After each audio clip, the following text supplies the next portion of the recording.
Saudações a todas e todos, estudantes do primeiro ano do ensino médio, da educação de jovens e adultos. Hoje eu vou fazer uma breve explanação sobre a história antiga, a antiguidade. Até hoje nós falamos sobre a pré-história, sobre os povos primitivos, sobre a evolução desses povos, sobre o desenvolvimento da agricultura, a domesticação de animais, essa transição do nomadismo para o sedentarismo, a produção excedente, a troca, né, que é o escambo, né, essa troca que eles faziam de produtos entre outras comunidades que eles tinham relações, e o desenvolvimento da escrita, que marca aí o final da pré-história, e a gente começa a falar sobre a antiguidade e a formação do Estado. O Estado no sentido de nação, de país, não tão sofisticado quanto nós entendemos hoje, mas as primeiras civilizações na antiguidade, elas já tinham uma estrutura jurídica, tributária, hierárquica, bem definida, né, se comparada ali com os povos primitivos, e essa organização nós chamamos de Estado, né? Então a Mesopotâmia eram os povos que desenvolveram ali no rio, nas margens do rio Tigres e Eufrates, e vale lembrar, as grandes civilizações, as primeiras, né, elas surgiam não por coincidência, mas por necessidade à beira de rios, na China o Rio Amarelo, no Egito o Rio Nilo, e os povos da Mesopotâmia, que eram vários povos com suas identidades, mas que viviam naquela região, e convencionou-se chamar de povos da Mesopotâmia, assírios e entre outros que eram daquela região. Então eles tinham um Estado teocrático. O que é um Estado teocrático? Essa organização jurídica, hierárquica, social, de classe social, tributária, militar, quer dizer, uma estrutura do Estado que se assemelha à nossa, né, como nós conhecemos aqui o Estado brasileiro, e essa organização, como eu falei, teocrática, que tinha base no poder religioso. O líder religioso também era o líder, o imperador, né, e dominava ali, tomava as decisões dentro da sua civilização. As terras pertenciam ao Estado. Esse conceito de Estado eram utilizados pela comunidade, então tem essa ideia de coletividade, né, que consumia a sua própria produção e entregava o excedente para os governantes, que aí a gente fala já dos tributos, dos impostos, que até hoje pagamos. Culturalmente eles contribuíram, né, com a forma de escrita cuneiforme e com o primeiro código de leis escritas conhecido como Código de Hammurabi. Aliás, o Código de Hammurabi tem a sua particularidade. Há quem diga que foi o primeiro código penal, né, dos povos antigos e da humanidade, onde tinha aquela lei emblemática, né, que era a lei do olho por olho, dente por dente, chamada lei de Talião, não é? Então isso estava no famoso Código de Hammurabi, e Hammurabi era o nome do imperador. Muito bem, seguindo, nós vamos falar do Egito, né? O Egito também era um estado teocrático, onde tinha o faraó, que ele era o deus vivo na terra, né? E tinha sua economia baseada na agricultura de regadio, ou seja, o rio Nilo, né? Então, assim, o Egito antigo, ele floresceu e foi super importante ali naquela região, e até hoje é interessante estudá-los, mas o que propiciou esse desenvolvimento econômico ali foi a fartura ou a possibilidade de irrigação, de navegação, enfim, do que o rio Nilo oferecia ali, né? Então, o poder estava concentrado nesses representantes, que era o faraó, que eram donos das terras e tinham a função de proteger seus habitantes e conduzir suas atividades produtivas. Na verdade, o faraó, ele tinha o seu poder extrapolava as questões humanas, né? Como era um estado teocrático, então ele era um deus ali inquestionável. Vale a pena estudar mais sobre a história do Egito, muito interessante. Aí passamos para a América, para o continente americano, com certeza, como eu falei, o desenvolvimento das grandes civilizações aconteceu em torno do mundo de forma concomitante. Umas civilizações surgiram primeiro, outras um pouco depois, mas houve o florescer de grandes civilizações em todos os continentes, onde tiveram seres humanos. Surgiram grandes civilizações, cada uma com sua especificidade. E aí as civilizações pré-colombianas são entre os mais conhecidos, são os maias, os incas e os astecas, né? Os astecas ali dominavam a região do México, incas a região ali mais dos Andes, os maias também espalhados ali pela América do Sul. Os incas tiveram grandes obras, né? Ali mais concentrado na região do Peru, né? Hoje no país, né? E então eles são assim denominados, precederam a colonização europeia na América, por isso que são os povos pré-colombianos, porque faz uma referência a Cristóvão Colombo, né? Que foi o descobridor aí do continente americano. Então eles chamam de povos pré-colombianos porque quando Colombo chegou aqui, essas civilizações já estavam estruturadas. E vale lembrar que o Império Azteca, de fato, era um império, conhecimento de matemática, conhecimento de astronomia, astrologia, um desenvolvimento de irrigação, agricultura com pirâmides, né? Hoje, o que sobrou, muitas coisas os espanhóis usaram até templos astecas e construíram igrejas em cima, né? Mas hoje o que mostra assim que era uma cultura sofisticada, teocrática também. Os incas também formaram um império, um grande império. Dizem os historiadores que quando eles avançaram ali para a região do Peru, onde está Machu Picchu, né, que é bem um templo, bem simbólico ali, quando eles chegaram lá, a civilização inca já estava em decadência, né? Assim, já estava praticamente, inclusive as ruínas de Machu Picchu, quando foram descobertas ali pelos espanhóis não, quando elas foram descobertas, posteriormente, já não havia essa presença do Império Inca ali, né?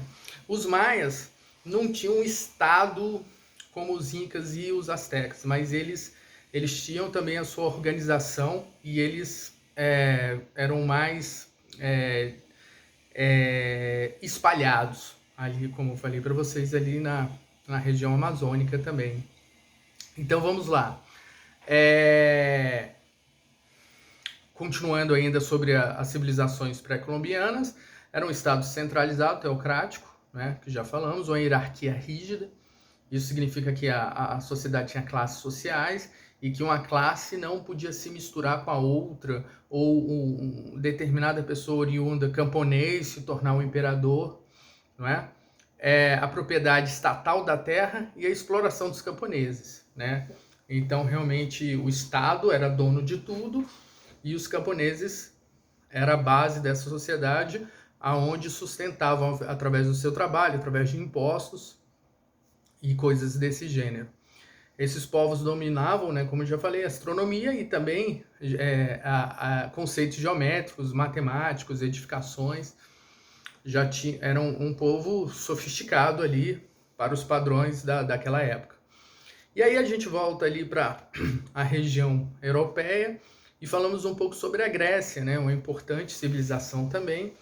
Ela estabeleceu a cultura e a política ocidental, né, nossa, influencia, né, o conceito de democracia, de república, de política, né, foi muito debatido na Grécia e o seu conhecimento chegou aos nossos tempos, né, surgiu por volta de 2000 a.C. e perdurou até o segundo ano antes de Cristo. A população vivia em cidades-estados, quer dizer, os gregos eles tinham várias cidades-estados, também com as suas particularidades e até com culturas diferentes, né? Que era o caso, por exemplo, de Atenas e Espartas, né? O Esparta já era um estado militarizado, né? Tendo uma vocação, talvez, ali produzida para a guerra, como eu falei, para essa questão militar mesmo. Atenas se destacou por grandes filósofos e justamente Sócrates, Aristóteles, Platão. A Atenas sobressaía pelo desenvolvimento cultural e econômico, enquanto Esparta era uma potência militar, né? E os gregos criaram a democracia e acabaram dominados pelos romanos. É interessante isso, que os romanos, quando eles dominaram a Grécia, eles se apropriaram muito desses conceitos de democracia, da filosofia grega, inclusive a filosofia que a gente vai falar um pouco agora. A filosofia grega, tradicionalmente, os estudos sobre a filosofia da Grécia Antiga se divide em 3 grupos, né? Para os pré-socráticos, né? Antes de Sócrates, o filósofo, o objeto de estudo era o cosmo, não o indivíduo, e buscavam conhecer princípios das coisas. A partir desses filósofos clássicos, a filosofia deixa de ser o cosmo e passa a ser o indivíduo e suas questões existenciais, quer dizer, as relações do ser humano com a natureza, a relação dos seres humanos com outros seres humanos, enfim, esses conceitos mesmo de democracia, de questionar a escravidão, de qual o sentido da existência, do nascer, do defender, do pertencimento. E nesse período destacam-se Platão e Aristóteles. Os helênicos abandonaram as questões políticas e morais, direcionando seus estudos para as questões que levariam à felicidade dos indivíduos, né? É o sentido, né? Também assim, a gente tem um sentido coletivo de viver, a estrutura do Estado, né?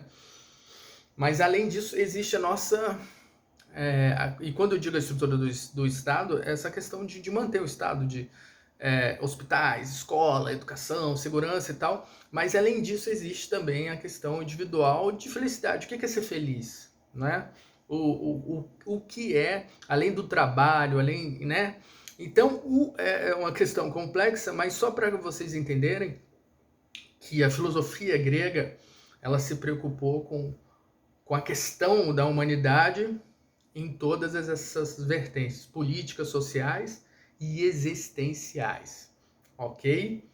E, por último aqui, e muito importante, Roma, né? Roma formou um grande império, talvez um dos maiores impérios da humanidade, tivemos muitos, mas Roma foi e é muito influente, inclusive, para a nossa cultura brasileira, o direito romano, que se apropriou, como eu falei, quando invadiram a Grécia, de muitos conhecimentos gregos, mas o direito romano influenciou o direito brasileiro, né?